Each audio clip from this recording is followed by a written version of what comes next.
semuanya, hari ini kita akan membahas tentang potensi kemaritiman Indonesia. Teman-teman, seperti yang kita ketahui, luas laut Indonesia mencakup 2/3 dari seluruh luas wilayah Indonesia, yaitu 5,8 juta kilometer persegi. Potensi kemaritiman Indonesia, atau yang biasa kita sebut dengan potensi sumber daya laut, tidak hanya berupa ikan, tapi juga hutan mangrove, terumbu karang, dan bahan tambang. Mari teman-teman, kita bahas potensi sumber daya laut apa saja yang ada di Indonesia ya. Yang pertama, perikanan. Sumber daya perikanan laut merupakan salah satu potensi sumber daya laut di Indonesia yang sejak dulu telah dimanfaatkan penduduk. Laut Indonesia memiliki angka potensi lestari yang besar, yaitu 6,4 juta ton per tahun. Apa yang dimaksud dengan potensi lestari? Potensi lestari adalah potensi penangkapan ikan yang masih memungkinkan bagi ikan untuk melakukan regenerasi hingga jumlah ikan ditangkap tidak mengurangi populasi ikan.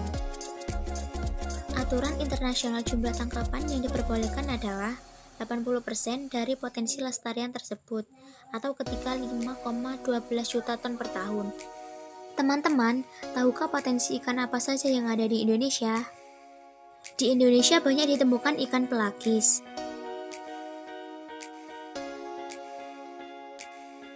Ikan pelagis adalah ikan yang hidup di permukaan air.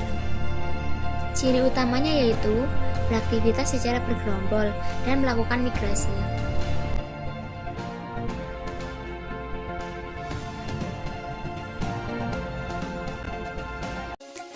Di Indonesia bagian barat dengan rata-rata kedalaman laut 75 meter, jenis ikan yang banyak ditemukan adalah ikan pelagis kecil, contohnya ikan layang, ikan teri, ikan kembung, dan lain-lain.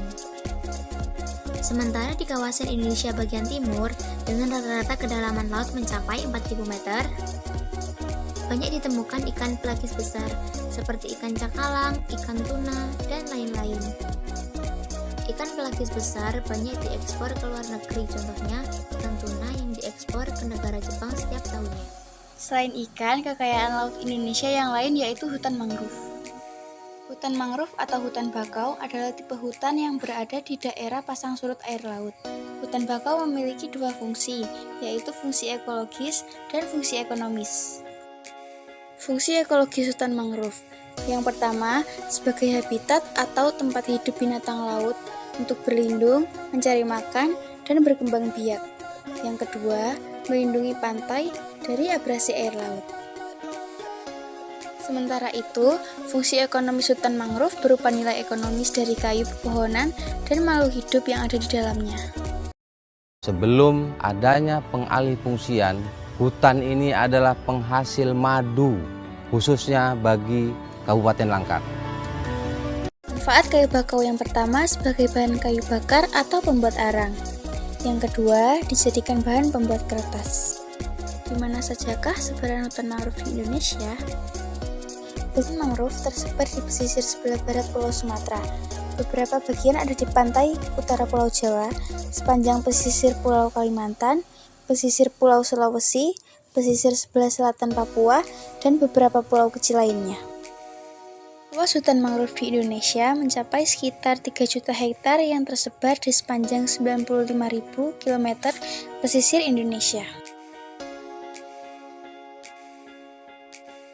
Karang adalah batuan sedimen di laut yang terbentuk dari kapur yang sebagian besar dihasilkan dari koral. Jika ribuan koral membentuk koloni, koral-koral tersebut akan membentuk karang. Indonesia merupakan negara yang memiliki terumbu karang terluas di dunia. Luas terumbu karang di Indonesia mencapai 284,3 ribu km persegi, atau setara dengan 18% dari terumbu karang yang ada di seluruh dunia. Mengapa terumbu karang banyak ditemukan di Indonesia? Terumbu karang tumbuh dengan baik pada suhu perairan laut antara 21-29 derajat Celcius.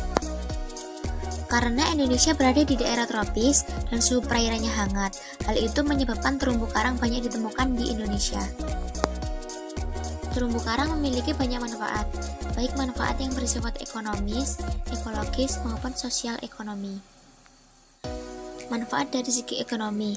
Pertama, terumbu karang merupakan sumber perikanan yang tinggi, dan yang kedua, terumbu karang merupakan sumber obat-obatan.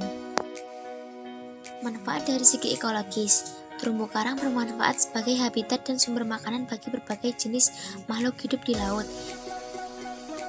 Yang kedua, terumbu karang merupakan sumber keanekaragaman hayati yang tinggi.